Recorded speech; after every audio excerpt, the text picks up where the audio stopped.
Alhamdulillahi haqqa hamdih. Alhamdulillahi hamdan katsiran thayyiban mubarakan fih. Nahmaduhu wa nasta'inuhu wa nastaghfiruhu wa nastahdihi wa natubu ilaih. Wa la na'budu illa iyyahu wa natawakkalu alaih. Allahumma fasalli wa sallim wa barik ala sayyidina wa habibina wa syafi'ina wa maulana Muhammadu wa ala alihi wa ala ashabihi wa dhurriyyatihi wa man sara ala nahjih wa sanna bisunnatih wa ihtada bihadih ila yaumi liqa'i rabbih. Amma ba'd. Uhayyikum bitahiyatil islamiyah, tahiyatin thayyibatin mubarakah, tahiyatin min indillahi, tahiyati ahlil jannah. Assalamu alaikum warahmatullahi wabarakatuh. Hadratal mukarramin yang kami ta'zimi, para alim, para ulama, para asatid, para ustadzat, guru-guru umat di Wonosobo, dan tadi mungkin ada yang hadir dari Banjarnegara. Hadratal mukarramin yang kami ta'zimi, Ayahanda Al-Ustadz Haris Soeharto LC beserta seluruh jajaran pimpinan daerah Muhammadiyah di Wonosobo, para sesepuh, para pini sepuh, para orang tua kita, para tokoh masyarakat yang tidak dapat kami sebut satu persatu, hadirin dan hadirat semuanya, rahimani wa rahimakumullah. Wabil khusus guru kita Ustadz Irfan Rizki Has yang dimuliakan oleh Allah Subhanahu wa Ta'ala. Puji syukur kita haturkan kehadirat Allah atas limpahan karunia-Nya kita dihimpun di dalam majelis ilmu, dalam muwajahah yang Masya Allah Tabarakar Rahman sangat kita rindukan. Selama hampir 1,5 tahun saya membuka majelis dengan kata-kata segala puji bagi Allah yang menghimpun kita dalam majelis ilmu meskipun hanya secara daring, secara online. Hari ini rasanya bahagia karena tidak perlu menyebut kata online, meskipun ada yang mengikuti secara online. Barakallahu fikum. Biasanya saya mengatakan mudah-mudahan meskipun online tidak mengurangi semua keutamaan bermajelis ilmu yang bisa kita raih dari sisi Allah. Tetapi hari ini insya Allah mudah-mudahan disempurnakan semua keutamaan bermajelis ilmu bagi kita semua, termasuk bagi yang hadir secara online. Mudah-mudahan setiap langkah kita hari ini menjadi pemudah jalan kita semua menuju ke surga. Dan mudah-mudahan duduk kita semua termasuk taman di antara taman-taman surga, seperti sabda Rasulullah sallallahu alaihi wa alihi wasahbihi wasallam, majtama'a qaumun fi baitim min buyutillah yatluna kitaballah wa yatadarasunahu bainahum illa ghasyiyatuhumur rahmah wa hafatsumul malaikah wa nazalat alaihimus sakinah wa dzakarahumullahu fi man indah. Rawahu Muslim ayhuwa sahih. Tidak berhimpun satu kaum di satu rumah di antara rumah-rumah Allah, di dalamnya mereka membaca ayat-ayat dari kitab Allah, mereka mengkaji isinya, mempelajari maknanya, melainkan keadaan mereka itu dicurah-curahi rahmat Allah.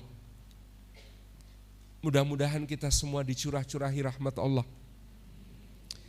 Karena masjid adalah tempat turunnya rahmat Allah dan majelis ilmu adalah tempat turunnya rahmat Allah. Dan kita menghimpunkan dua perkara itu dalam majelis kita. Dan betapa berhajatnya kita terhadap rahmatnya Allah, karena tidak ada makhluk Allah, manusia yang akan masuk surga kata Nabi SAW dengan mengandalkan amal-amalnya. Para sahabat bertanya, tidak juga engkau ya Rasulullah?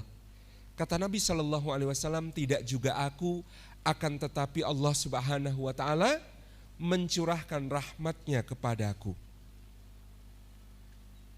Karena apa? Amal kita semua kalau digunakan untuk membayar nikmat-nikmat Allah selama di dunia saja tidak akan pernah cukup.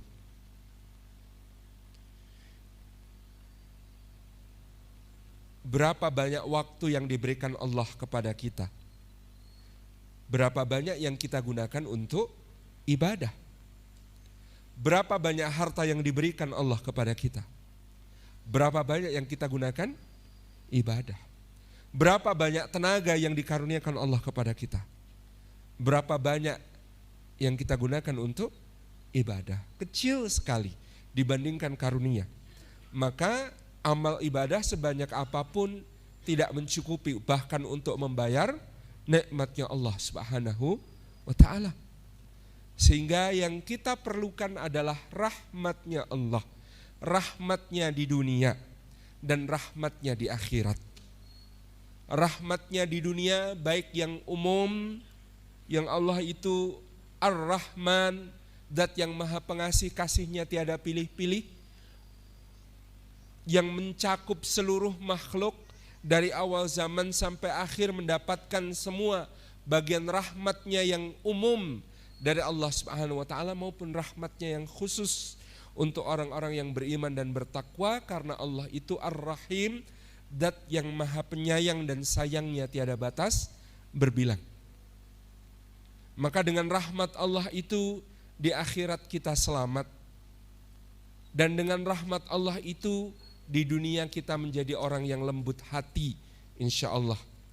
Karena orang yang paling banyak mendapatkan rahmat Allah Subhanahu wa ta'ala adalah Rasulullah sallallahu alaihi wasallam, dan bukti dari rahmat Allah kepada beliau dikatakan oleh Allah, fabima rahmatim minallahi lintalahum, disebabkan rahmatnya Allah kamu menjadi berlembut kepada mereka ya Rasulullah. Disebabkan rahmat Allah, buktinya adalah dia menjadi orang yang lembut. Maka dengan kelembutan itu, al-linah, dengan kelembutan itu Rasulullah sallallahu alaihi wasallam berdakwah. Dengan kelembutan itu Rasulullah SAW mengajak manusia kepada kebenaran, menyampaikan risalah, membina umat, membangun peradabannya umat. Itulah rahmat Allah. Maka kalau kita merasa diri kita keras hati, kita merasa diri kita kasar kepada sesama, barangkali kita kekurangan rahmat Allah. Dan tempat ini, majelis ini adalah tempat di mana kita menadah rahmat Allah itu. Yang kedua, keadaan orang yang bermajelis ilmu seperti ini adalah wahafatsumul malaikah. Malaikat-malaikat menaungkan sayap-sayapnya kepada mereka, memohonkan ampunan dan rahmat Allah beserta surganya untuk mereka. Sepanjang majelis itu berjalan, ketika majelis itu selesai, mereka a'raju wa sa'adu ilallahi tabaraka wa ta'ala, naik menghadap kepada Allah Subhanahu wa ta'ala, melaporkan nama setiap orang yang dia naungi kepada Allah, dan dia akan diberikan izin oleh Allah untuk menjadi wali orang tersebut, menunggu-nunggu orang tersebut sampai nanti tiba dia di hari pengadilannya Allah.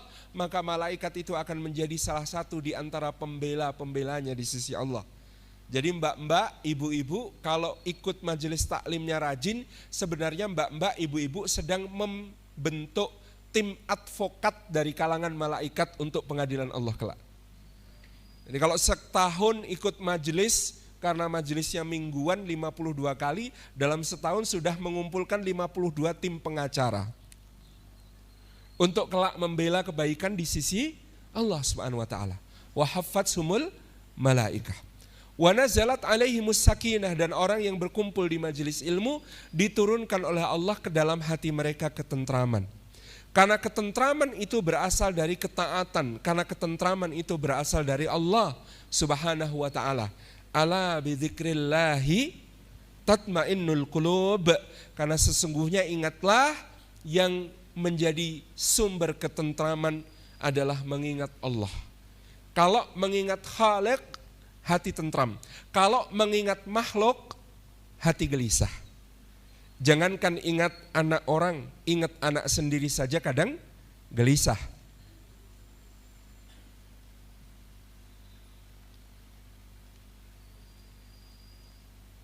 Jangankan ingat barang milik yang belum menjadi milik kita, yang sudah menjadi milik kita saja kadang gelisah. Ninggal sandal, kok tadi pas merasa masuk masjid sandalnya paling bagus dibanding yang lain, gelisah. Karena ingatnya makhluk.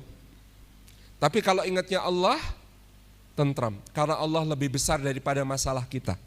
Karena Allah lebih besar dari semua kekhawatiran kita. Karena Allah lebih besar dari semua kehilangan kita.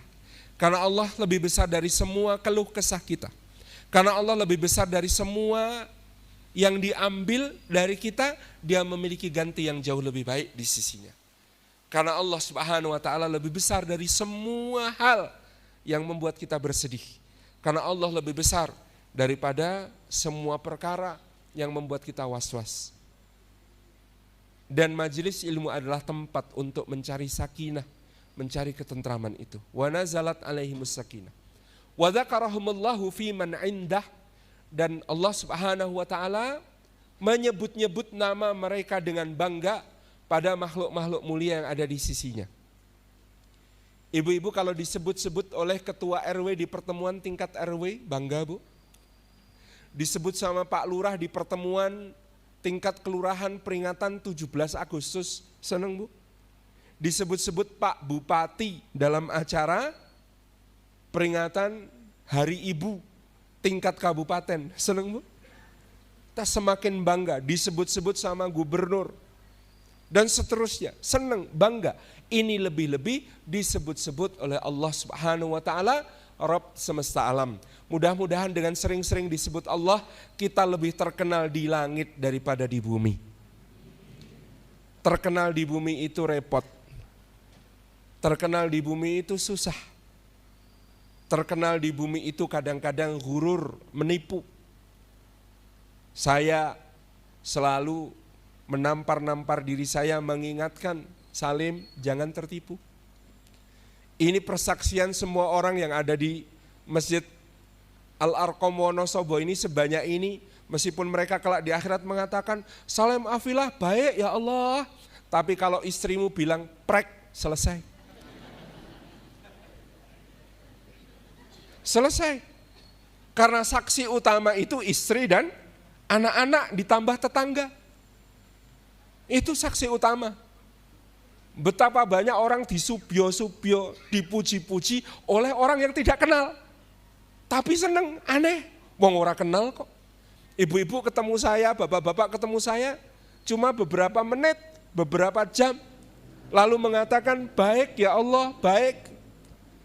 Kalah tentu saja dengan kesaksian orang yang lihat bagaimana saya mendengkur, lihat bagaimana saya dikon nyapu lengolat ping telu dan seterusnya. Tabarak. Tapi kalau yang memberi persaksian adalah Allah, maka semua persaksian oleh makhluk adalah kalah. Maka Bapak Ibu yang dirahmati Allah, mudah-mudahan kita banyak-banyak disebut oleh Allah. Karena kumpul di pusat peradaban, kumpulnya di masjid. Karena kumpulnya di rumahnya Allah Subhanahu wa ta'ala, maka pemilik rumah akan banyak menyebut-nyebut kita di sisinya. Enaknya orang yang lebih terkenal di langit daripada di bumi, ya lama-lama terkenal juga di bumi. Contohnya Nabiullah Ibrahim alaihissalam. Nabi Ibrahim itu ketika hidup, kira-kira dengan jumlah manusia zaman sekarang yang kenal beliau, lebih banyak mana? Lebih banyak manusia sekarang. Yang cinta sama beliau, lebih banyak manusia sekarang. Yang mendoakan beliau, subhanallah. Ibrahim di masa hidupnya, sedikit yang cinta, sedikit yang kenal, sedikit yang mendoakan. Tapi hari ini, hampir 1 miliar manusia, setiap tasyahud mengatakan kama shallaita ala Ibrahim wa ala ali Ibrahim kama barakta ala Ibrahim wa ala ali Ibrahim. Ketika Nabi Ibrahim alaihissalam diperintahkan Allah wa'adzin finnasi bil hajj, Ibrahim panggil manusia untuk berhaji. Ibrahim bertanya, bagaimana aku memanggil ya Allah? Bagaimana mereka mendengar panggilanku ya Allah? Kata Allah, tugasmu memanggil, Allah yang mendatangkan. Sekarang antri di DIY 29 tahun untuk memenuhi panggilannya Ibrahim alaihissalam, ditambah sudah 2 tahun blank, ruwet. Mau umroh saja tidak bisa, aja Bu. Ya Rob, mudah-mudahan kita segera dikarunia Allah kembali bisa menjadi tamunya. Dan semua yang hadir di Masjid Al-Arqam diberi kesempatan untuk menjadi tamunya. Untuk bertamu kepada Allah menyusuri senyum dan air mata Rasulullah SAW. Yang penting niat dulu. Niat itu sudah sampai kepada Allah. Manusia memang tidak melihat niat, itulah istimewanya niat, karena Allah yang menghukumi niat. Bapak Ibu hadirin hadirat yang dimuliakan Allah, tadi mudah-mudahan kita menjadi orang yang disebut-sebut oleh Allah, dicintai Allah, sehingga dengan demikian hanya soal waktu, soal apakah manusia di dunia mau mencintai dan mendoakan kita. Betapa banyaknya orang yang ketika hidup tidak banyak yang kenal, begitu dia wafat cerita-cerita tentang kebaikannya menyebar luas, sehingga kita ternyuh dan ikut mendoakan. Tapi juga betapa banyak orang yang hidupnya begitu masyhur, begitu mati selesai, tidak ada kisah lagi. Betapa cepat dilupakan, betapa cepat menghilang. Kita ingin menjadi orang-orang yang kalaupun namanya menghilang, pahalanya terus mengalir. Kalaupun orang tidak lagi kenal, tapi mereka melakukan sesuatu yang ternyata itu mengalirkan pahala untuk kita insya Allah. Nah, masjid sebagai pusat peradaban, karena memang masjid oleh Allah Subhanahu wa taala diletakkan di buminya sejak awal manusia berada di bumi. Allah Subhanahu wa taala mengatakan, a'udzubillahi minasyaitonirrajim, firman Allah, inna awwala baiti wudi'a lin-nasi lalladzi bi Bakkata mubarakan wa hudan lil alamin. Sesungguhnya yang mula-mula bangunan didirikan di atas bumi untuk menyembah Allah Subhanahu wa taala, lalladzi bi Bakkata adalah betul-betul bangunan yang berada di Bakkah. Ada yang bertanya, Tat, yang benar itu Bakkah atau Makkah? Jawaban pertama itu seperti bertanya, yang betul itu Jogja apa Yogya?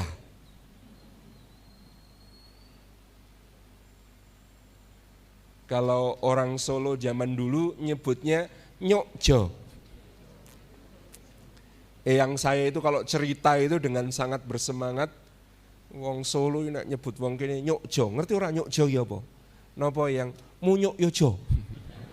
Karena dulu ya persaingan, terutama itu pada masa ngarso dalem Hamengkubuwono ke-7 dan Pakubuwono 10. Itu kan mana toh yang lebih pewaris Mataram, mana toh yang lebih kaya, mana toh yang lebih baik, itu kan agak luar biasa. Sampai ya orang Solo kalau nyebut orang Jogja, ndokasin kok ditaruh belakang blangkon. Kata orang Jogja itu, daripada situ ndokasinya ke planet bis di Lempuyangan itu. Masya Allah, ini saya itu deg-degan dari tadi itu. Ada.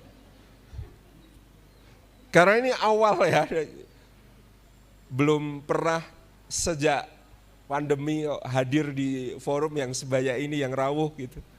Jadi deg-degan dari tadi ini. Apalagi seragamnya juga doreng-doreng gitu ya. Tabarakallah. Jadi Bapak Ibu yang dirahmati Allah Subhanahu wa taala, ini adalah lembah yang menurut keterangan para ulama memang dahulu bernama Bakkah. Nah, huruf ba dan huruf mim itu menurut ilmu tajwid satu makhraj. Dia huruf syafatain, huruf bibir. Maka ba dan mim itu karena kecenderungan manusia itu milih yang tipis, maka ba itu lama-kelamaan melebur menjadi mim. Ini pendapat pertama. Pendapat yang lain, Bakkah adalah lembah untuk menyebut sebuah lembah yang diapit oleh gunung-gunung yang terbuat dari bebatuan yang tinggi sehingga dia berbentuk seperti cekungan. Itulah yang kemudian disebut Bakkah. Kemudian di tengahnya ada Ka'bah. Ya, ada Bakkah, ada Ka'bah. Nah, Ka'bah itu artinya sesuatu yang menonjol, sesuatu yang mencungul, ya, yang lebih daripada yang ada di sekitarnya. Itu tentang lembah Bakkah.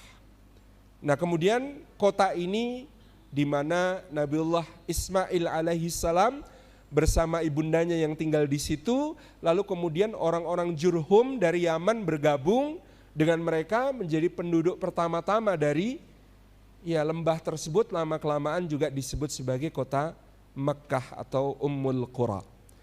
Nah, ini Ka'bah kata Allah adalah yang pertama-tama dibangun untuk mengagungkan Allah Subhanahu wa taala. Dia menjadi pusat peradaban yang dibangun oleh manusia karena Nabiullah Adam alaihissalam yang menurut sebagian riwayat yang membangunnya, atau bahkan ada yang menyebut dibangun oleh para malaikat. Lalu ketika di masa Nabiullah Nuh alaihissalam terjadi banjir besar, maka Ka'bah ini ikut runtuh dan hanya tersisa pondasi-pondasinya, sehingga Nabiullah Ibrahim alaihissalam yang mendirikan kembali Ka'bah ini di atas pondasi yang sudah ada. Jadi Ibrahim meninggikan dari pondasi yang sudah ada, dan bangunan yang didirikan Ibrahim alaihissalam ini besar dan bentuknya bukan kubus seperti yang kita lihat sekarang, melainkan seperti sebuah balok besar di mana bagian yang sekarang kita sebut sebagai Hijr Ismail ini pada mulanya berada dalam lingkup bagian dalam bangunan. Karena pojok-pojok dari Hijr Ismail ini tidak dapat ditentukan secara pasti, sehingga kemudian Hijr Ismail ini dibuat melengkung. Aslinya kotak persis, tapi karena tidak tahu pasti sebelah mana ya kira-kira, maka kemudian dilengkungkan untuk menandai bagian mana yang dipastikan adalah bagian dalam dari Ka'bah pada mulanya. Sehingga dengan keadaan yang seperti kita lihat sekarang, Ka'bah ini memungkinkan bagi kita untuk sholat di dalam Ka'bah tanpa masuk ke dalamnya. Karena kalau masuk ke Ka'bah nunggu undangan raja, biasanya hanya kepala negara yang dapat. Tetapi panjenengan kalau nanti jadi tamunya Gusti Allah bisa sholat di dalam Ka'bah tanpa masuk ke dalamnya. Caranya sholat di dalam lingkar Hijr Ismail. Itu adalah bagian dalam Ka'bah yang dibuka. Jadi memang hikmahnya kenapa kemudian bangunan Ka'bah sekarang, meskipun itu melalui peristiwa sejarah ya, di mana menjadi saksi Rasulullah SAW ya, tampil ke permukaan sebagai seorang tokoh di usia 35 tahun ketika banjir melanda Makkah dan Ka'bah pun rubuh. Orang-orang Quraisy mau memugar Ka'bah, mereka mengumpulkan harta halal dipimpin Walid bin Mughirah, bapaknya Khalid bin Walid. Kata Walid bin Mughirah, ini kita mau bangun Ka'bah lagi, maka kumpulkan untuk Ka'bah ini harta yang halal. Kalau harta haram maka tidak layak dipakai untuk bangun kembali Ka'bah. Persoalannya orang Quraisy ketika itu sumber penghasilan yang halal sangat sedikit.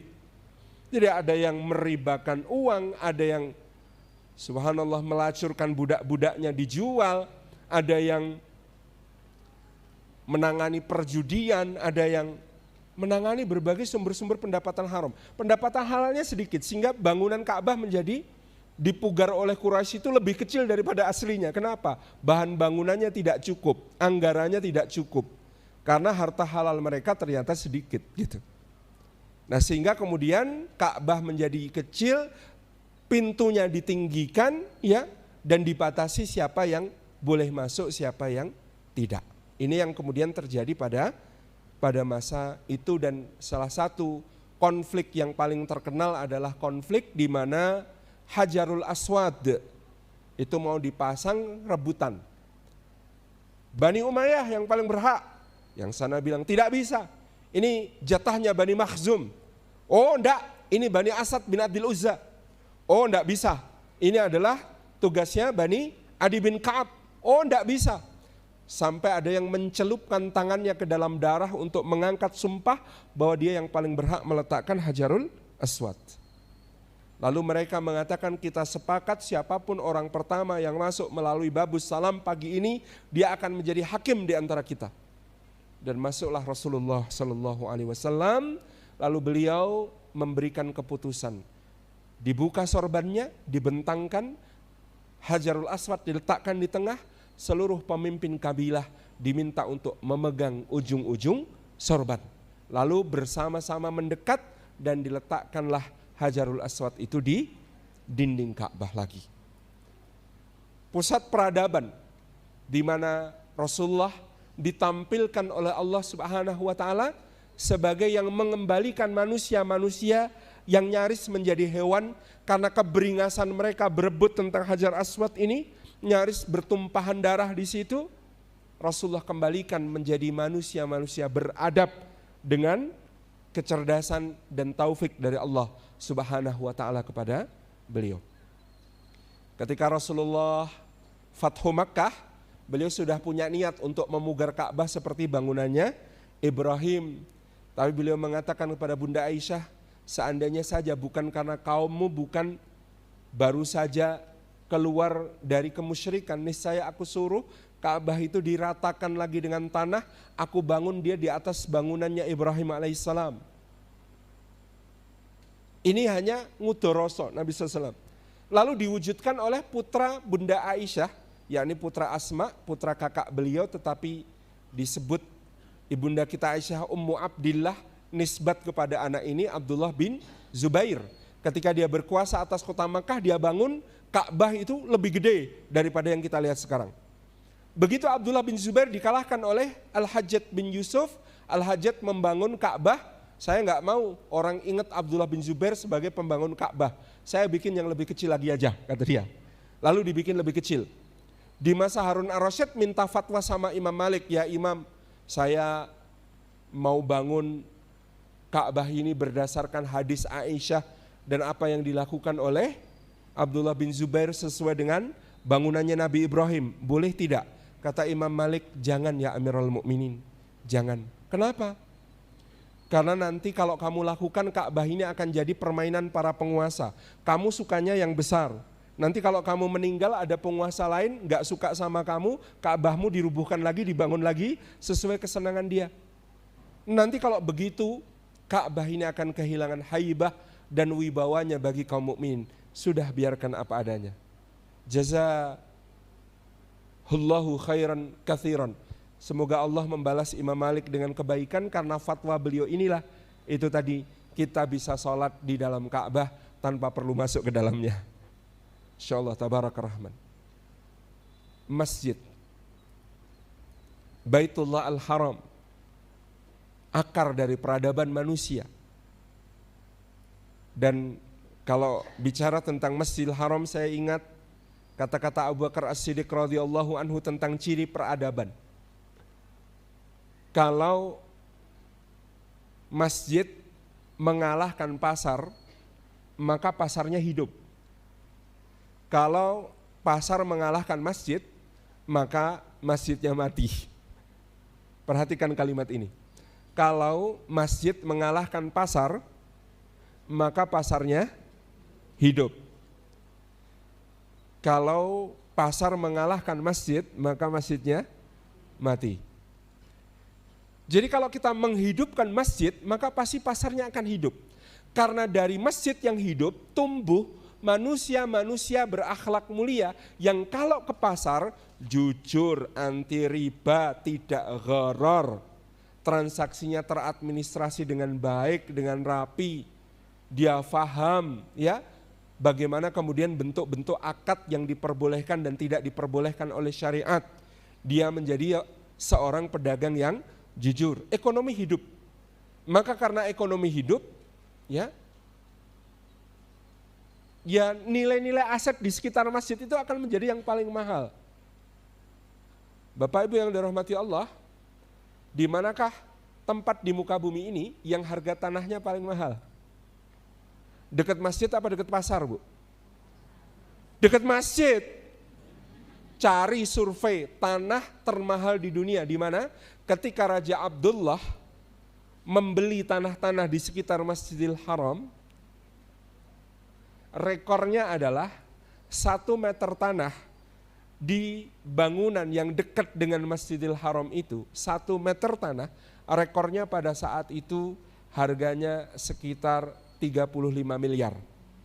1 meter. 1 meter, itu yang termahal di antara yang lain. Ada tanah lain seharga begitu? Tanah yang paling mahal itu yang paling dekat dengan masjid yang makmur.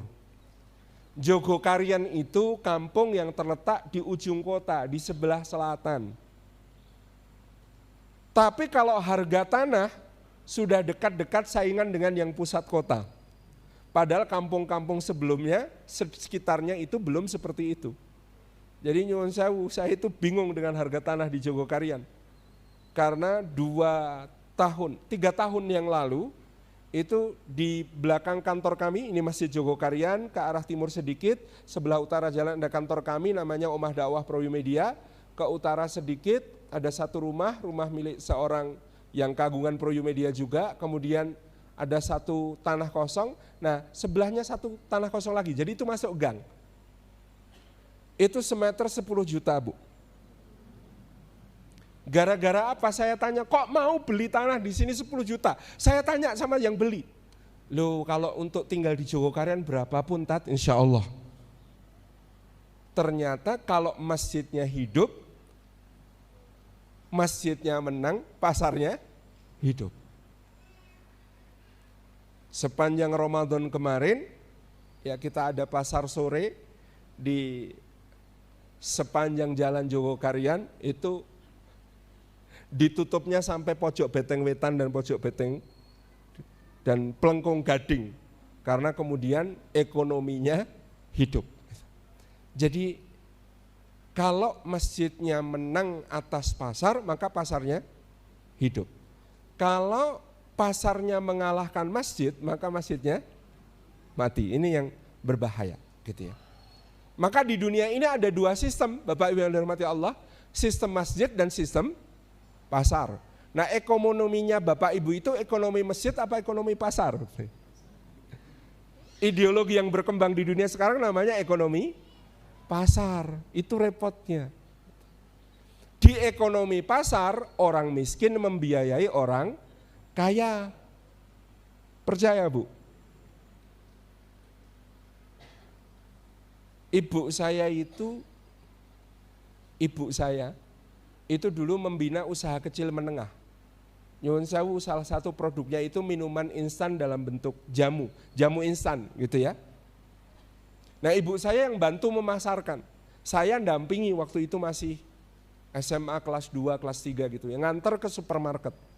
Jadi produk-produk UMKM ini kalau masuk ke supermarket, dia masuk disortir, diterima, maka akan dipajang selama 2 bulan.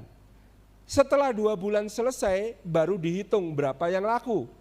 Setelah yang laku dihitung, bayarnya masih bulan depannya lagi. Betul?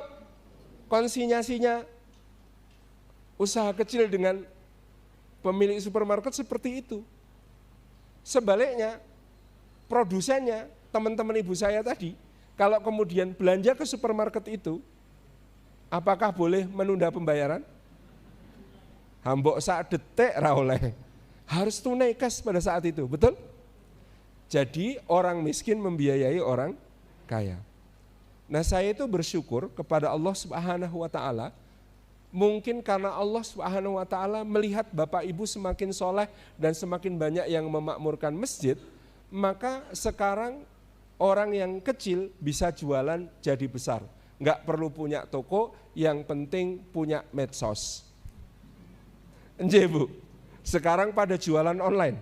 Wow, yang ngalahkan Giant, Hero, apalagi Matahari, terus kenapa? Toko-toko besar itu, kaum berdaster itu. Yang kalau ngesen kanan beloknya kiri itu. The power of emak-emak gitu ya. Yang kemudian sekarang jualan online. Mudah-mudahan ini karena ibu-ibu semakin juga mendorong suaminya untuk memakmurkan masjid. Ya, jadi kalau masjidnya menang, ya insya Allah ekonomi itu hidup. Pasar itu akan hidup. Nah itu yang terlihat di Masjidil Haram, nyatanya di sana ya, itu adalah aset-aset termahal di dunia. Bahkan dalam hadis disinyalir oleh Rasulullah SAW, hampir-hampir tiba masanya seseorang memiliki tanah yang hanya seluas pelana kuda, yang dari situ dia bisa memandang Baitul Maqdis atau Masjidil Aqsa. Itu lebih dia cintai daripada segala isi dunia. Jadi ada seorang penduduk Baitul Maqdis, dia punya jendela dapur, itu langsung menghadap ke Batu Sokroh. Itu pemukim-pemukim ilegal Yahudi, ya deg-degan lagi saya ini. Sampai pemerintah Zionis mau membeli ya rumahnya itu dengan per meter 10 miliar. Per meter 10 miliar. Sampai mati nggak akan saya kasih, kata dia. Sampai mati pun. Anak-anak saya juga sudah saya ancam. Saya katakan laknat dari bapakmu, laknat Allah, laknat Rasulnya, laknat seluruh kaum mukminin kalau kalian sampai menjual tanah ini kepada penjajah. Itu yang dia katakan. Itu dari dapurnya dibuka, Masya Allah, kok Batu Sokroh kok. 10 miliar per meter kalau mau. Nehi, kata dia. Enggak bisa. Itulah, dari situ mubarakan, kata Allah, yang diberkahi. Ya, Ka'bah Baitullah yang diberkahi. Wahudan lil alamin, dan menjadi petunjuk bagi semesta alam. Dari situlah Rasulullah melaksanakan perjalanan untuk membangun peradaban manusia di level berikutnya. Maka Allah katakan, Subhanalladzi asra bi'abdihi lailam minal masjidil harami ilal masjidil aqsa alladzi barakna haulah. Dari Masjidil Haram ini Rasulullah SAW diperjalankan oleh Allah Subhanahu wa taala dengan buraq. Buraq itu dari kata barak artinya kilat, berarti kecepatannya kecepatan cahaya. Disebutkan oleh Nabi SAW, ya, langkah kakinya sejauh pandangan matanya. Jadi kalau matanya sudah mandang sampai ke sana, kakinya sudah sampai sana. Itu buraq. Tapi sehebat-hebatnya buraq yang sekecepatan cahaya itu tidak cukup untuk melakukan Mi'raj. Makanya Mi'raj itu nggak pakai buraq lagi. Sudah dengan kuasanya Allah Subhanahu wa taala. Karena ini cepatnya kayak kecepatan cahaya saja. Itu kalau untuk menghadap Allah ke langit tidak cukup. Sekecepatan cahaya itu tetap tidak cukup. Makanya buraq itu hanya perjalanan sampai ke Al-Masjidul Aqsa. Apa artinya Al-Aqsa, ibu-ibu? Ini kuis, kalau ada yang bisa jawab dapat hadiah. Apa artinya Al-Aqsa? Ada yang tahu apa artinya Al-Aqsa? Al-Aqsa, sejak kecil pengajian Isra Mi'raj masuk nggak tahu, Bu? Apa Al-Aqsa, Bu? Bapak ada yang tahu? Al-Aqsa artinya Al-Ab'ad, yang lebih jauh. Kalau ada yang lebih jauh berarti ada yang apa, Bu? Ada yang dekat. Kalau ada yang lebih jauh berarti ada yang jauh, ya enggak? Kan ada jauh, ada lebih jauh, betul enggak? Iya kan? Ada yang jauh, ada yang lebih jauh. Kalau ada yang lebih jauh berarti ada yang jauh. Itulah kenapa sebagian ulama menakwil ayat ini berita gembira tentang Masjid Nabawi juga. Kenapa? Karena ada Masjidil Aqsa, harusnya ada Al-Masjid Al-Qasi, masjid yang jauh. Ada masjid yang lebih jauh, berarti ada masjid yang jauh. Nah, masjid yang jauh itu yang terletak di tengah-tengah antara Masjidil Haram dengan Masjidil Aqsa. Itulah Masjidil Nabawi yang sejak peristiwa Isra Mi'raj itu baru akan terjadi 2 tahun kemudian.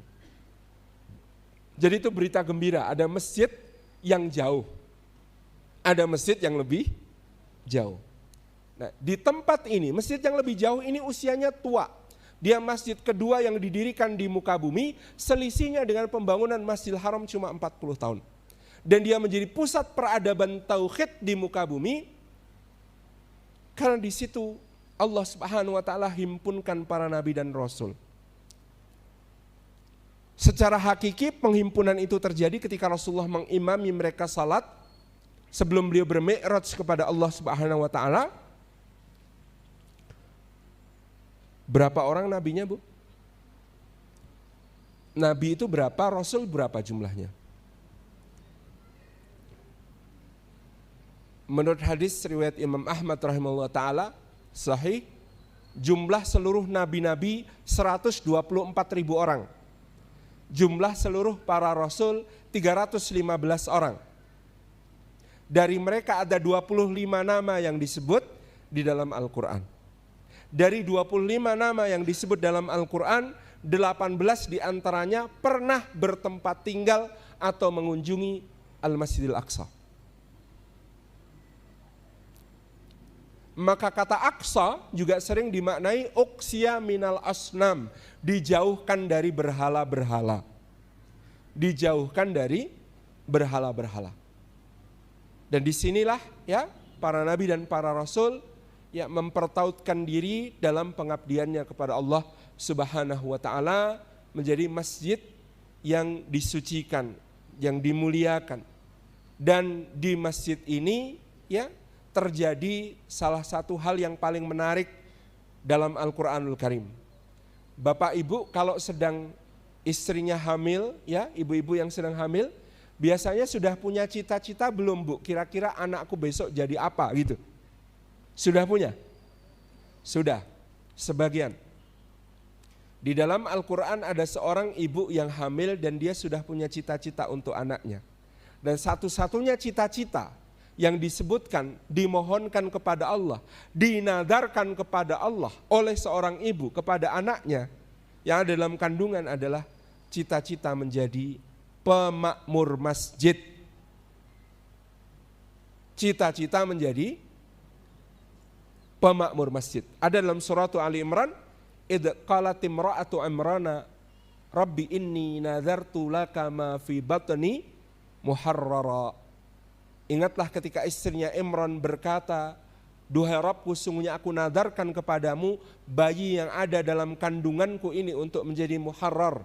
Seorang yang kemudian dia beribadah di Baitul Maqdis dan berkhidmah kepada siapapun yang beribadah di Baitul Maqdis. Jadi cita-cita di dalam Quran yang ditanamkan seorang ibu kepada anaknya, dan ini dari keluarga istimewa, Alu Imran, yang istimewanya keluarga ini sampai menjadi nama sebuah surah, gitu ya.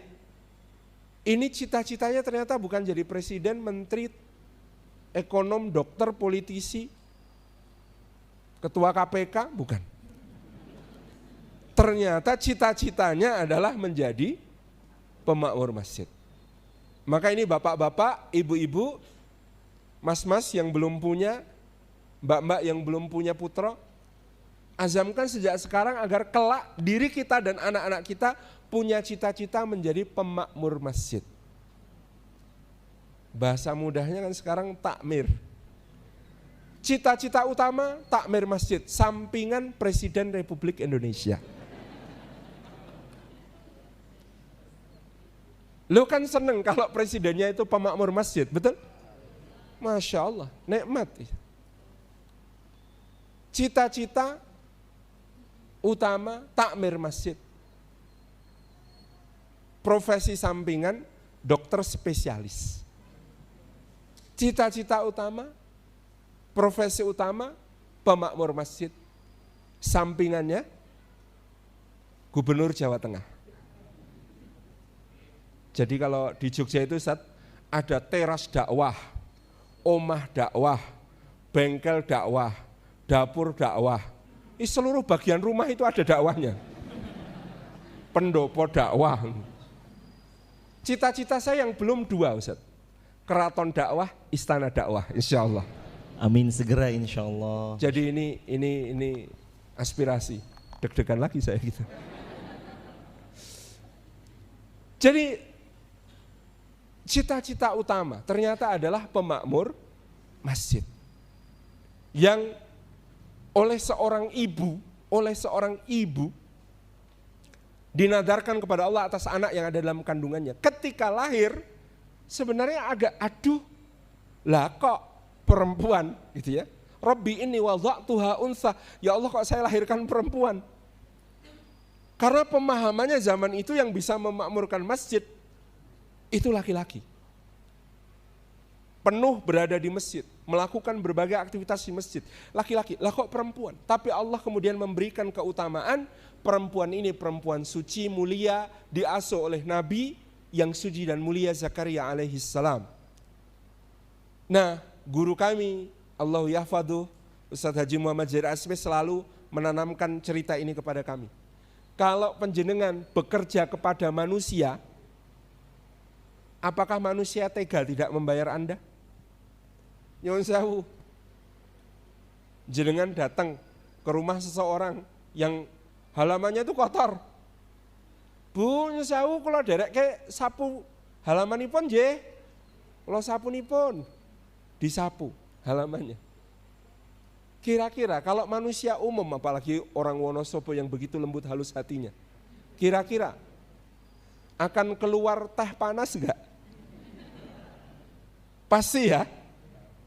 Teh panas ditambah mie ongklok, ada karika gemilang. Wah, sponsor harus disebut gitu.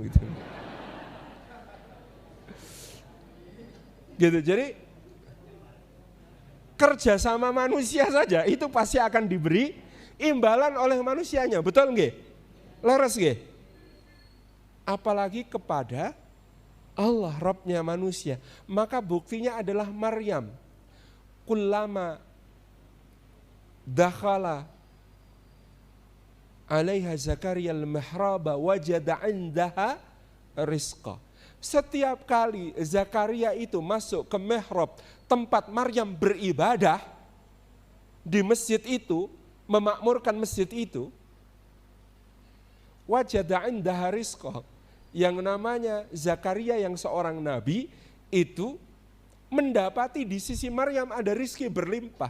Qala anna laki hadza.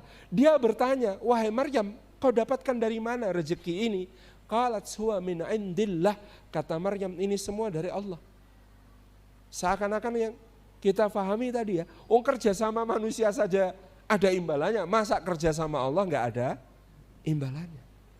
Maka memakmurkan masjid itu, tabarakar rahman, adalah salah satu pekerjaan yang mulia, karena Anda bukan karyawannya manusia, tetapi Anda adalah karyawannya Allah. Itu karyawannya Allah. Apakah kemudian Anda diberi dalam bentuk seperti Maryam, Masya Allah tabarakar rahman, ataupun tidak? Bentuknya sangat bisa berbeda-beda, beraneka ragam. Tapi yakinnya pakai qaf, aslinya pakai sad gitu. Jaminan Allah bahwa orang yang memakmurkan masjid itu istimewa, bukan cuma di dunia tapi di sisi Allah. Tadi ayatnya sudah dibaca. Kalau kita mau mendapatkan jaminan tentang iman kepada Allah dan hari akhir, mau mendapatkan jaminan sebagai orang yang mendirikan salat, sebagai orang yang menunaikan zakat, sebagai orang yang tidak takut kecuali kepada Allah, sebagai orang yang mendapatkan hidayah. Nah, deg-degan lagi nih. Siap. Luar biasa. Ini melebihi pengawalan presiden. Lu pengawal presiden itu enggak tiap 5 menit ganti loh. Oh, ini luar biasa. Tuh kan, jadi pembicara di istana negara pengawalnya enggak kayak begini, Pak.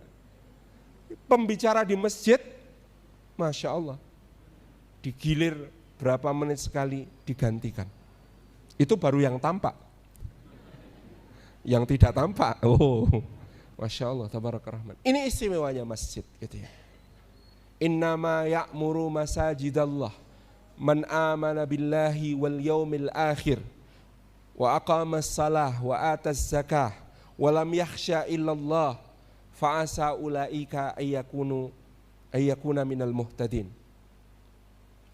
Ini sebuah jaminan dari Allah tentang orang-orang yang memakmurkan masjid, orang-orang yang memuliakan masjid, seperti yang kemudian ada pada Sayyidah Maryam di Al-Masjidil Aqsa di Baitul Maqdis. Tadi kita menyebut Al-Masjid Al-Qasi, masjid yang jauh, itu adalah Al-Masjidun Nabawi, di mana ketika Rasulullah sedang tiba dari perjalanan hijrah, unta beliau ditarik-tarik oleh orang-orang Ansar, rebutan orang-orang Aus dan Khazraj. Ya Rasulullah, singgah di tempat kami ya Rasulullah. Ya Rasulullah, mampir di tempat kami ya Rasulullah. Ya Rasulullah, datang ke rumah kami ya Rasulullah. Tapi Nabi SAW tersenyum dan mengatakan, biarkan unta ini karena dia ada yang membimbing. Ya, pada saat itu Jibril dan Mikail alaihimassalam yang menuntun Al-Qaswa, unta beliau ini. Kemudian ternyata unta ini berhenti di sebuah tempat penjemuran kurma milik Sahal bin Amr dan Suhail bin Amr, dua anak yatim yang kemudian disewakan kepada penduduk Madinah yang hendak menjemur kurma. Kemudian di seberang ada tanah milik As'ad bin Zurarah radhiyallahu anhu, salah seorang pemuka suku Aus. Kemudian setelah menderum sejenak di tempat penjemuran kurma itu, Rasulullah bersabda, disinilah nanti masjid kalian. Kemudian unta itu berjalan lagi, ternyata menuju ke rumahnya Abu Ayyub Al-Ansari radhiyallahu anhu, dan disitulah Rasulullah dijamu dan singgah beberapa hari sebelum beliau ditempatkan di sebuah bangunan yang dibangun di sisi masjid setelah beberapa waktu. Di masjid itulah, di tanahnya Sahal dan Suhail bin Amr yang kemudian dibeli oleh Abu Bakar As-Siddiq radhiyallahu anhu. Jadi yang wakaf tanah ini Sayyidina Abu Bakar As-Siddiq.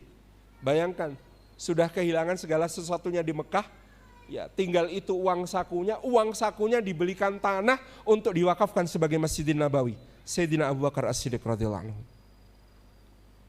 Disitulah kemudian dibangun bangunan sederhana.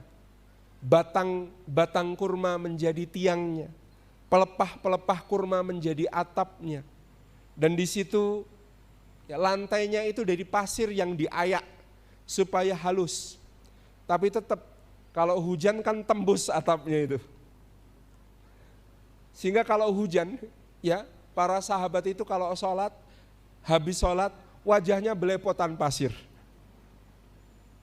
Guru saya Allahyarham Kyai Mu'tamid Khalil mengatakan itulah kenapa kita orang Jawa nderek para sahabat. Di para sahabat itu selesai salam assalamualaikum, assalamualaikum, itu ngelaprai karena banyak pasir. Nah orang Jawa itu karena mendapatkan cerita seperti itu tiru-tiru. Habis salam ngelaprai. Nek ditakoki tuntunane ana ora ngerti. Padahal itu ada cerita tentang para sahabat yang dulu ketika ya selesai sholat itu wajahnya tertempeli pasir gitu ya pada saat itu. Di masjid yang sangat bersahaja, yang sangat sederhana inilah dibangun peradaban utama, peradaban mulia oleh Rasulullah SAW dan para sahabat. Setelah Rasulullah dan para sahabat melakukan ta'akhuh atau pemersaudaraan. Jadi kalau ini dimaknai oleh teman-teman, ya misalnya guru kita Ustaz Muhammad Jadir mengatakan, maka membangun jamaah itu lebih dulu daripada membangun fisiknya masjid. Itu sesuatu yang prioritas. Bagaimana Rasulullah membangun jamaah dengan ta'akhuh, dengan dipersaudarakan antara muhajirin dengan muhajirin dulu. Setelah itu baru muhajirin dengan ansor. Kenapa kok muhajirin dengan muhajirin dulu? Ini sama-sama orang-orang yang kehilangan segalanya ditinggalkan di Mekah. Rasa senasib sepenanggungannya harus dibangun menjadi ikatan yang kuat dulu. Tapi Rasulullah itu ketika mempersaudarakan antar muhajirin itu milihnya bagus. Abu Bakar dipersaudarakan dengan Bilal radhiyallahu anhu. Coba bayangkan, ini orang yang dulu membebaskan Bilal dari perbudakan. Dipersaudarakan dengan Bilal, kamu sekarang saudara. Betul-betul Rasulullah hendak menghapus perasaan-perasaan yang kemudian mengganjal di antara mereka. Yang satu bangsawan Arab, yang satu budak, bekas budak dari Habasyah yang berkulit hitam. Kalian bersaudara. Sayyidina Umar bin Khattab dipersaudarakan dengan Sayyidina Abdullah bin Mas'ud. Yang satu Sayyidina Umar yang begitu masuk Islam, ya Rasulullah, bukankah kita di atas kebenaran? Betul. Bukankah mereka di atas kebatilan? Iya. Kalau kita mati masuk surga kan? Iya. Kalau mereka mati masuk neraka kan? Iya. Ayo kita tunjukkan ya Rasulullah. Kenapa kita memberi kehinaan kepada agama kita dengan sembunyi-sembunyi seperti ini? Ayo kita tunjukkan kepada mereka bahwa kita adalah yang benar. Yang satu Sayyidina Abdullah bin Mas'ud. Kalau Sayyidina Umar itu fisiknya, dalam terjemah biografi beliau disebutkan Sayyidina Umar itu tinggi, besar. Kalau menaiki kuda maka kaki beliau nyaris menyentuh tanah. Sayyidina Umar itu pernah ketika sedang memeriksa barisan salat, sawu sufufakum, lalu beliau bersin. Yang terjengkang 4 orang. Kaget. Hasyih, berat 4 orang. Jadi ya Sayyidina Umar itu gede besar gitu ya. Salah satu pedang Sayyidina Umar yang tersimpan di top kape itu beratnya hampir 30 kg. Pedang. Ya kita ngangkat pedang itu kan itu pakai 2 tangan apa 1 tangan itu 30 kilo. Subhanallah. Saya waktu lihat pertama batin, ini enggak usah diayunkan, ketibannya mati yuk. Jadi itu Sayyidina Umar gedenya kayak begitu.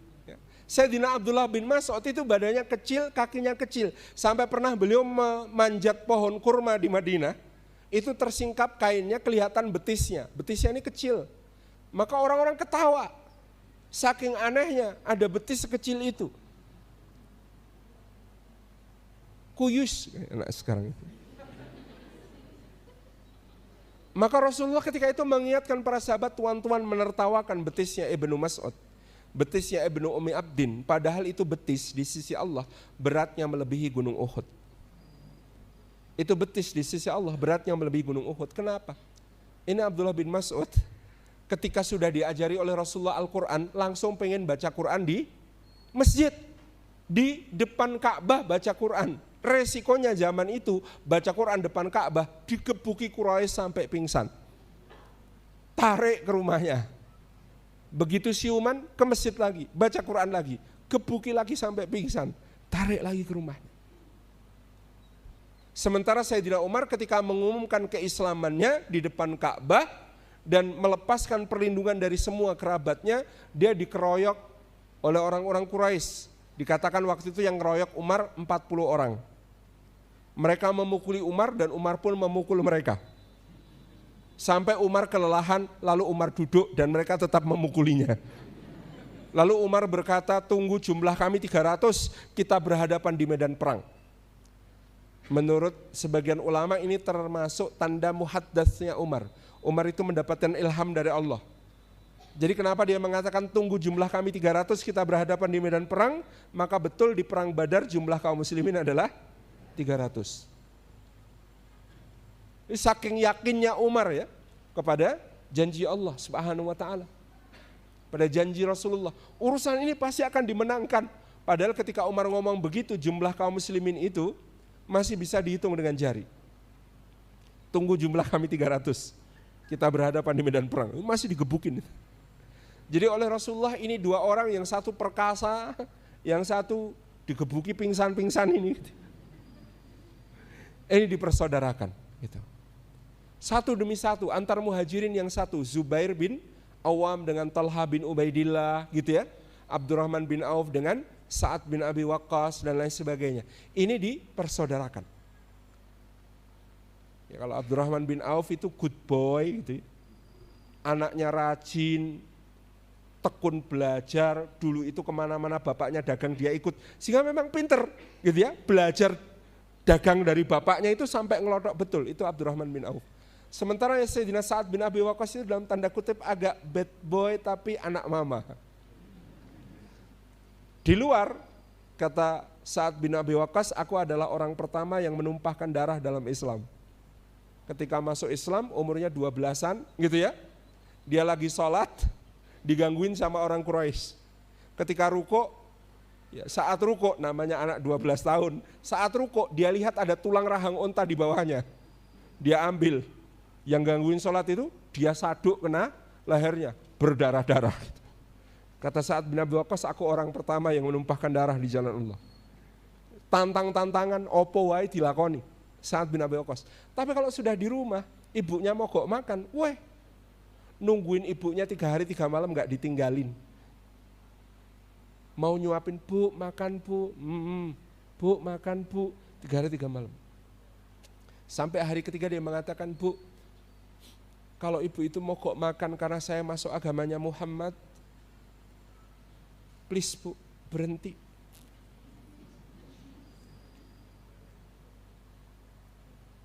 Saya paling gak tega lihat ibu itu kayak begini. Tapi kalau ibu memaksa saya keluar dari agamanya Muhammad SAW dengan cara seperti ini, walau ibu punya 100 nyawa, lalu saya dipaksa menyaksikan sakratul maut ibu satu persatu, satu demi satu, saya gak akan bisa meninggalkan agamanya Muhammad SAW. Ibunya yang kalah. Ya udah, mama. Akhirnya mau disuapin oleh Sa'ad bin Abi Waqqas. Jadi Tabaraka Rahman, Bapak Ibu yang dirahmati Allah, ini Rasulullah membangun jamaah dengan mengikatkan persaudaraan satu sama lain. Lalu antara muhajirin dengan ansar. Next step-nya antara muhajirin dengan ansar. Muhajirin dipersaudarakan dengan ansar. Yang paling terkenal di antaranya pemersaudaraan antara Abdurrahman bin Auf dengan Sa'ad bin Rabi'. Ya saking namanya Sa'ad bin Rabi' ini lagi semangat-semangatnya ya, dia langsung mengatakan, hei saudaraku Abdurrahman bin Auf sini, aku punya 2 kebun, ini hampir panen semua, ranum-ranum buahnya, kamu pilih yang mana? Nah PN, ambil ya. Dan aku juga punya 2 rumah, nyaman semua, pokoknya suweju, mendut-mendut, enak. Pilih yang mana? Nanti yang kamu suka ambil, kamu tinggal di situ. Nah itu masing-masing rumah itu ada istriku.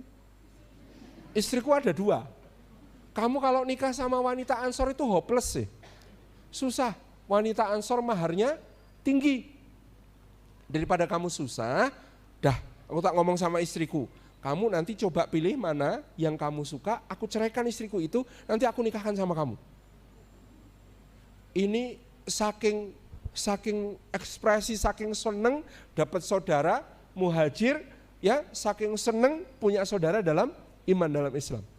Nah untungnya kan yang ditawari Abdurrahman bin Auf ya, bukan Salim Afilah. Karena jawabannya beda kayaknya gitu. Kalau Abdurrahman bin Auf yang ditawari, beliau menjawab mengatakan, tidak wahai saudaraku, cukup tunjukkan saja padaku jalan ke pasar. Masya Allah ya, kalau Abdurrahman bin Auf itu bisa membedakan mana yang bisa menjadi penyemangat, mana yang bisa menjadi penghalang. Penghalang prestasi dan mengerahkan potensi terhebat. Penjenengan kalau disuruh ikut lomba lari tingkat kelurahan, PON sama Olimpiade, kesempatannya sama-sama boleh ikut. Kira-kira akan ikut mana dan lari paling cepat di mana? Olimpiade, iya kan? Wah, sama-sama boleh ikut, mending ikut yang Olimpiade dan bisa lari secepat-cepatnya di situ, iya kan? Paling cepat akan berusaha lari di Olimpiade. Hadiah maupun prestisnya paling tinggi. Tapi saya yakin lari penjenengan itu paling cepat bukan di Olimpiade, tapi kalau dikejar anjing. Kalau dikejar anjing itu bahkan pagar yang biasanya nggak bisa ngelompati, bisa ngelompati. Ya, sungai yang biasanya nggak bisa ngelompati bisa ngelompati. Karena apa? Taruhannya hidup dan mati. Itulah yang disebut the power of kepepet. Makanya Abdurrahman bin Auf menolak. Tidak, wahai saudaraku, tunjukkan saja jalan ke pasar. Kenapa? Dengan ditunjukkan jalan ke pasar, itulah yang ku tahu. Nek ngurus kebon, saya nggak punya pengalaman, kata Abdurrahman bin Auf. Saya tuh nggak tahu soal pertanian, soal produksi nggak tahu. Nek soal kulak di barang apik, didol legane luwih larang, nah ahlinya. Maka saya milih untuk ke pasar. Di situ yang akan optimal potensi saya. Nggak sampai sebulan sudah menghadap Rasulullah, pakai baju baru, bajunya ditaburi minyak wangi khaluk, minyak wangi campuran yang sangat semerbak harum. Lalu lapor, ya Rasulullah, saya sudah nikah sebulan. Remaja Wonosobo, sebulan dilepas di pasar. Ya, apakah sudah bisa punya baju baru, wangi-wangi? Terus Rasulullah tanya, maharnya apa? Emas ya Rasulullah, seberat biji kurma. Emas loh ya, bukan biji kurma. Emas seberat biji kurma.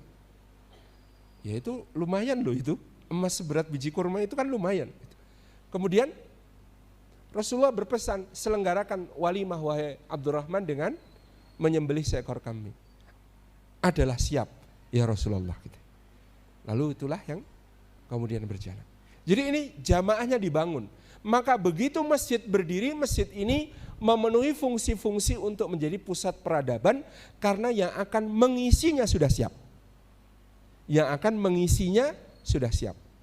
Satu, dia harus menjadi pusat ibadah. Itu fungsi utama masjid. Pusat ibadah.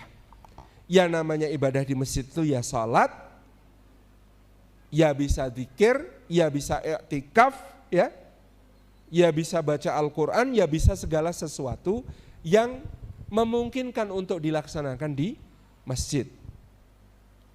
Maka fasilitas utama masjid adalah fasilitas pendukung ibadah. Dalam Syarah Sahih Muslim, Imam Nawawi menjelaskan, termasuk di antara memakmurkan masjid untuk aktivitas ibadah adalah memperhalus lantainya, memberikan wangi-wangiannya, menyalakan lampu-lampunya, ya.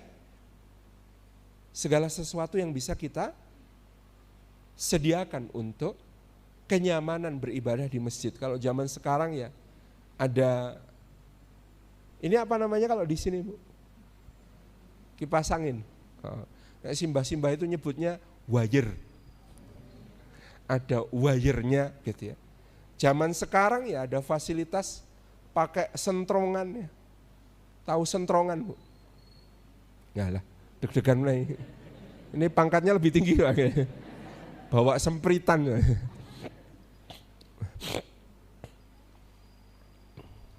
Segala sesuatu yang memudahkan ibadah di dalamnya. Ini akan menjadi sebuah hal yang penting untuk masjid tersebut. Nah, dulu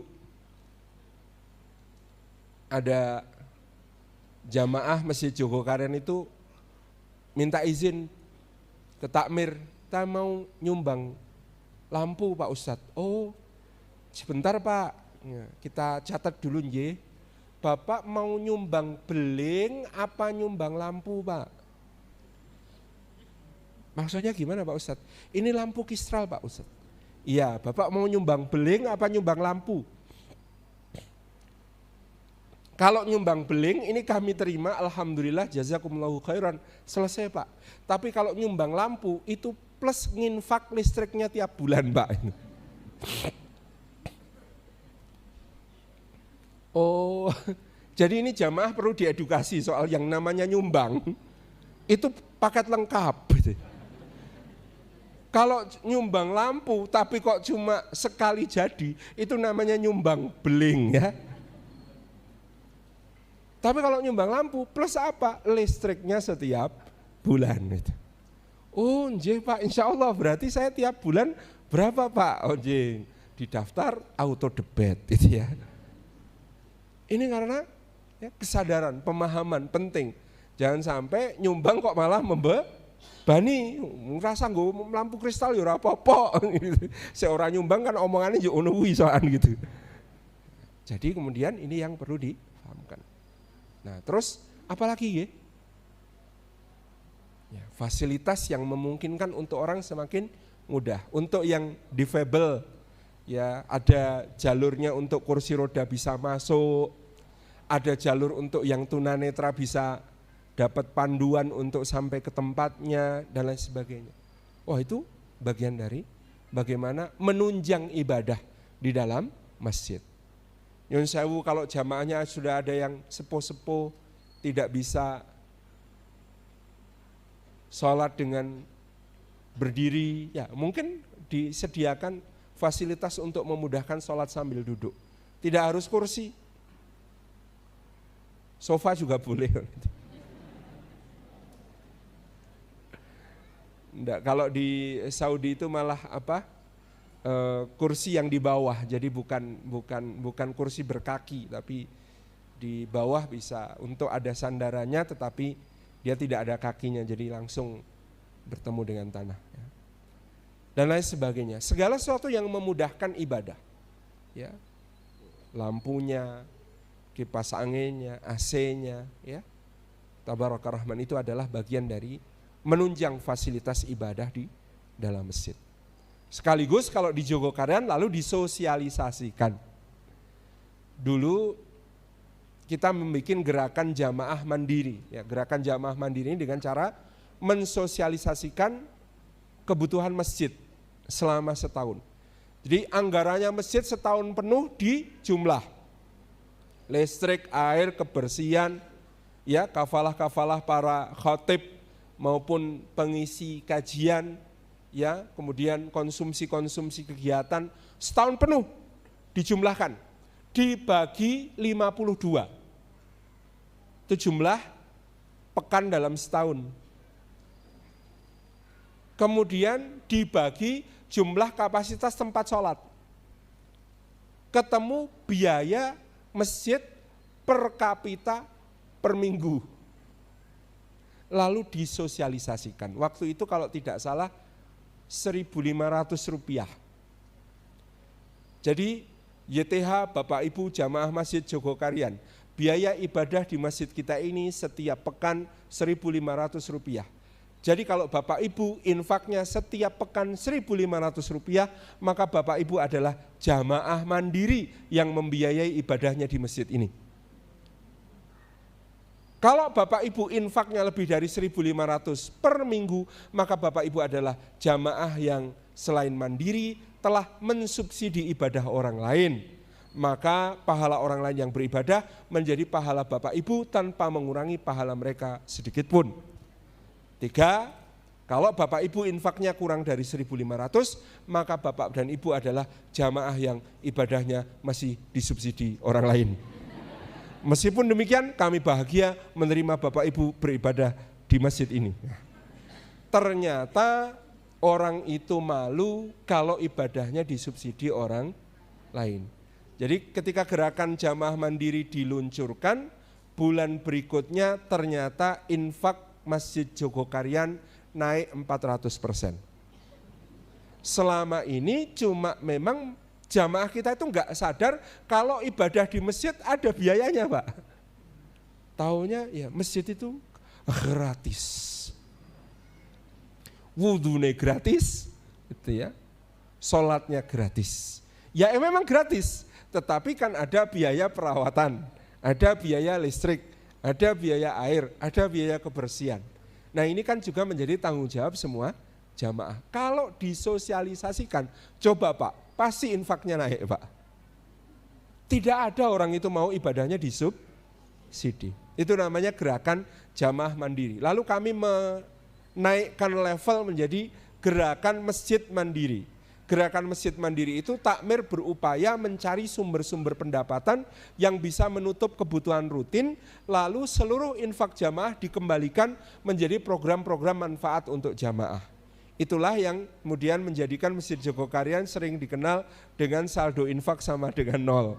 Ini sepada tahap gerakan masjid mandiri, karena takmirnya ya mengupayakan sumber-sumber pendapatan yang lain yang bisa mengcover ya seluruh kebutuhan masjid. Jadi kalau Bapak Ibu yang jadi takmir ada greget untuk itu, ya mau, wah saya pengen saldonya 0 kayak Masjid Jogokarian. Oh, di Jogokarian ada riwayatnya, sebelum saldo 0 ada namanya gerakan jamaah mandiri terlebih dahulu, lalu baru kemudian gerakan masjid mandiri. Nah, kenapa kok saldo infak itu berusaha kami nolkan? Ini bukan asal nol.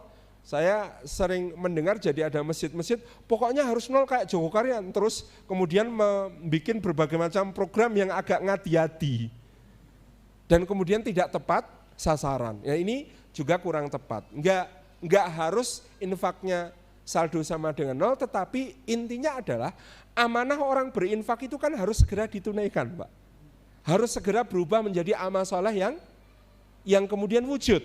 Artinya ya kalau sudah diinfakkan itu ibadahnya sudah dapat pahala, tapi akan lebih nyata kalau pahalanya sudah mengalir karena dia sudah ditasarrufkan kepada ya program-program yang bermanfaat. Itu yang menjadi intinya.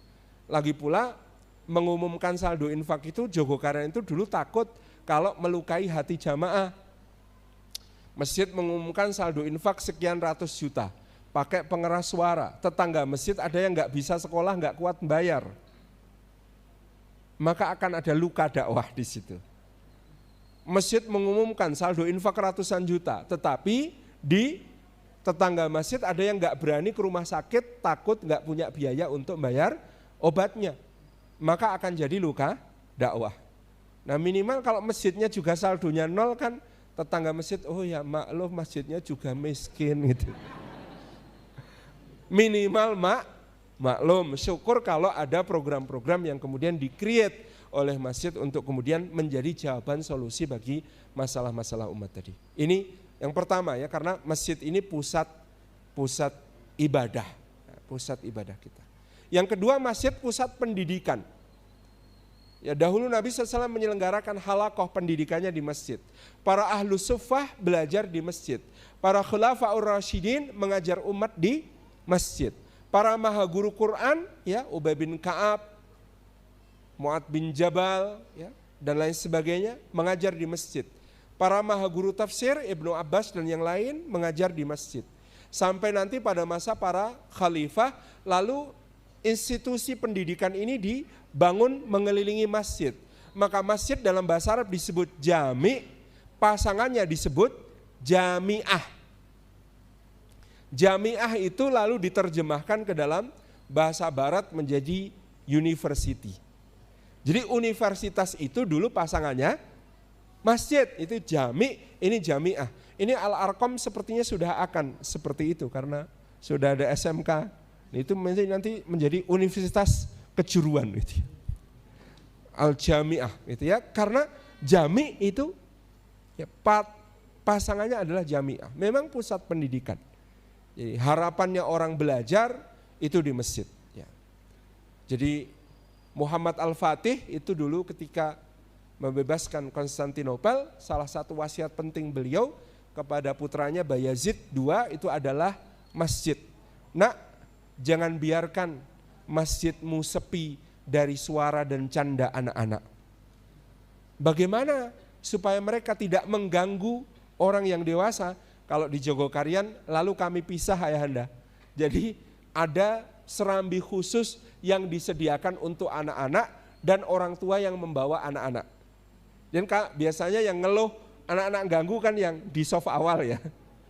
Di sini di ruang utama itu ganggu. Ya sudah, yang bawa anak-anak dan anak-anak jangan di soft utama, tapi di serambi samping. Supaya kemudian ini tidak saling mengganggu, tapi tetap anak-anak bisa cinta kepada masjid. Itu contoh. Gitu ya. Jadi ini menjadi wahana pendidikan juga untuk mereka. Di Masjid Jogokarian ya disediakan les-les mata pelajaran, diasuh oleh kakak kelasnya, gitu ya. Bimbingan-bimbingan berbagai macam mata pelajaran, ya, ngerjakan tugas-tugas sekolah juga bisa di masjid. Dulu tahun 80-an di Jogokarian itu listrik belum masuk. Lampu masjid itu Petromax.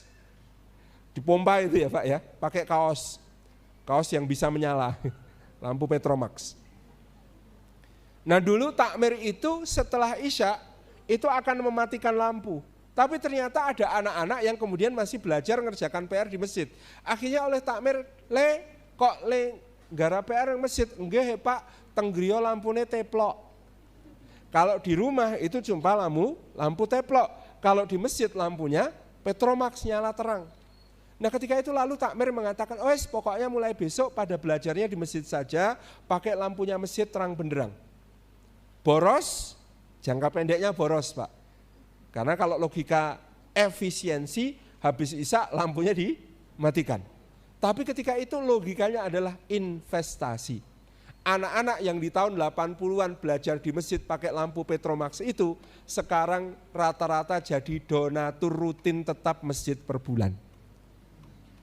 Ya mosok lali toh, mbiyen le sinau nang masjid tok.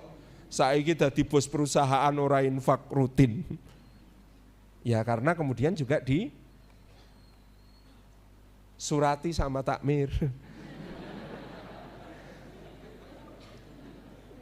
Memang jadi takmir masjid itu penting untuk punya dokumentasi, apalagi ada fotonya. Dia lagi belajar di masjid pakai lampu Petromax. Dikirim, dilampirkan fotonya. Sekaligus langsung di bawahnya ada proposal renovasi masjid, itu langsung itu. Jadi kecerdasan untuk mengelola masjid itu juga harus sampai di hal seperti itu, menyentuh hal-hal yang personal. Seperti kami itu tahun 2002 sampai 2005 renovasi masjid waktu itu dengan budget 2,4 miliar. Waktu itu ada foto tahun 1967 seorang bapak-bapak pakai baju batik, sarung kotak-kotak, peci hitam. Sedang ngawasi tukang ngaduk semen, bondo tangan begini. Foto ini kita perbesar jadi gede banget, di bingkai modal bingkainya 600.000. Zaman itu, tahun 2002 itu dibingkaikan, bingkainya itu pilih yang bagus banget, bingkainya 600.000. Kita bawa ke cucunya, seorang pengusaha bahan bangunan yang sukses. Mohon maaf Kak, kami dari Takmir Masjid Jogokarian mau silaturahmi. Ini menyerahkan fotonya Eyang dulu waktu mengawasi pembangunan Masjid Jogokarian. Jadi ini amal jariahnya Eyang yang tidak putus. Alhamdulillah masjidnya makin makmur. Sekarang sudah tidak bisa nampung jamaah. Ini rencananya mau kami renovasi. Kalau berkenan melanjutkan amal jariahnya Eyang, ternyata beliau bersedia menjadi ketua panitia renovasi.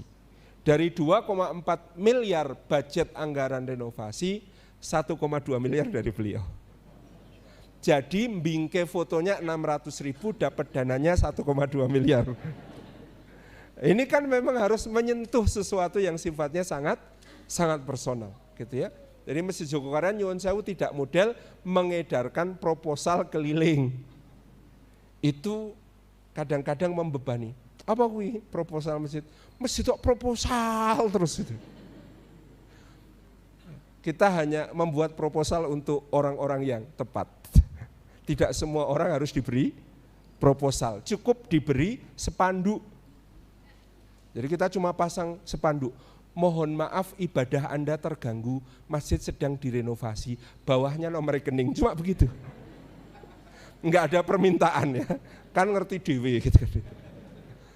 Jadi pusat pendidikan ini juga untuk mendidik umat, supaya umat ini menjadi learning society. Jangan sampai umat terjebak menjadi schooling society, hanya masyarakat yang bersekolah tapi masyarakat yang tidak belajar. Ada masyarakat level schooling society, masyarakat yang bersekolah, tapi yang lebih tinggi adalah masyarakat yang selalu belajar.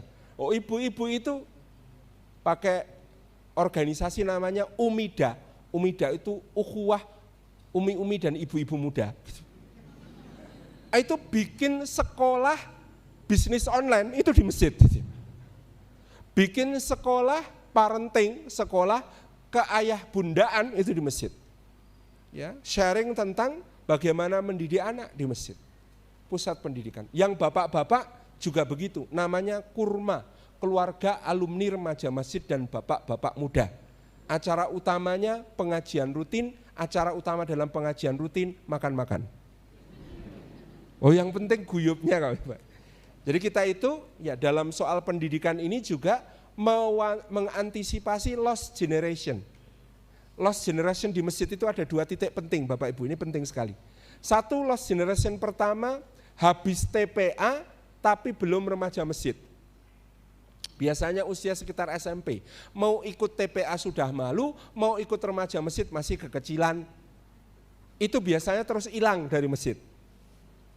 Nah itu di Masjid Jogokaryan dibikinkan organisasi namanya pengurus Hamas, pengurus himpunan anak-anak masjid. Lost generation kedua itu biasanya anak-anak lepas SMA, kuliah atau awal kerja atau awal nikah. Mau ikut remaja masjid ketuaan, sudah terlalu tebel jenggotnya. Mau ikut bapak-bapak takmir, kemudaan. Nah maka tadi ada kurma dan umida tadi. Ini pendidikan. Yang ketiga, masjid itu Bapak Ibu dirahmati Allah, kenapa pusat peradaban? Karena dia pusat jaminan sosial. Dalilnya dulu Masjid Nabawi itu tiang-tiangnya ada pasaknya. Di pasak itu siapa yang berkelebihan tepung gandum di rumah, bawa ke masjid, centelkan di situ. Siapa yang sehabis sholat di rumah tidak ada makanan untuk keluarganya, silahkan ambil tepung yang ada di centelan. Jadi dulu masjid itu sistem jaminan sosial. Di Jogokaryan diterjemahkan menjadi ATM beras. Jadi fakir miskin itu punya kartu ATM khusus untuk ngambil beras. Yang duafa punya kartu ATM untuk ambil beras. Ada subsidi lauk, ada subsidi sayur, lain sebagainya, itu program-program yang kemudian kita rutin berikan. Itu jadi ada sistem jaminan sosial. Kalau bisa bahkan sistem jaminan kesehatan. Dulu waktu belum ada BPJS yang datanya bocor itu, Masjid Jogokaryan menyelenggarakan askes untuk jamaah. Jadi kita mendapatkan kartu jamaah sehat. Preminya dibayarkan oleh masjid, jamaah bawa kartu itu, bawa rekomendasi dari klinik masjid, periksa dimanapun, ya di rumah sakit di Jogja, free, gratis. Jadi ada sistem jaminan sosial untuk takaful, untuk saling menanggung satu sama lain di masjid. Kalau Ramadan selain menyediakan 3.000 porsi setiap hari untuk makan besar buka puasa, kita di awal Ramadan biasanya juga memberikan subsidi sahur. Jadi siapapun yang memasuki bulan Ramadan, jangan ada yang sedih, wah poso gitu. Harus berbahagia, karena bahagia menyambut Ramadan penanda iman. Ini sistem jaminan sosial. Yang berikutnya, masjid itu pusat sosial budaya. Ya, dahulu Nabi SAW juga mempersilahkan Bilal dan kawan-kawan dari Habasyah untuk pentas, ya, tari perang dari Habasyah pakai tombak itu di masjid. Rasulullah menonton dari pintu rumah, ya beliau duduk, ya, kemudian ibunda kita Aisyah duduk di pangkuan beliau, pipi nempel pipi. Yang jomblo jangan dibayangkan. Itu kemesraan Rasulullah nonton bareng dengan istri beliau, ya, nonton pertunjukan tarian perang Habasyah di Masjid Nabawi yang dimainkan oleh Bilal dan kawan-kawan. Ya, sampai kemudian Bunda Aisyah merasa sudah cukup, beliau kemudian masuk. Jadi itu ya duduk di pangku, pipi nempel pipi. Itu sesuatu yang kemudian ya menjadi apresiasi seni budaya di masjid. Itu ternyata ada pada zaman tersebut. Saya sejak beberapa waktu yang lalu sudah diperingatkan bahwa waktunya habis. Jadi saya kira ini sebagai pembuka diskusi mungkin kita cukupkan sekian. Tentu ada banyak cerita yang lain yang bisa disimak di YouTube, insya Allah, tentang manajemen masjid. Tapi mudah-mudahan ini memberi gambaran kepada kita bahwa kita bersiap-siap kalau pandemi ini dinyatakan usai, kalau pandemi ini sudah bisa kita tanggulangi dengan baik, maka insya Allah kita bersumpah kita akan menjadikan masjid-masjid kita mudah-mudahan berfungsi seperti fungsi masjid di masa Rasulullah SAW, menjadi pusat peradaban, menjadi insya Allah pusat kebangkitan umat. Jazakumullah khairan. Wassalamualaikum warahmatullahi wabarakatuh.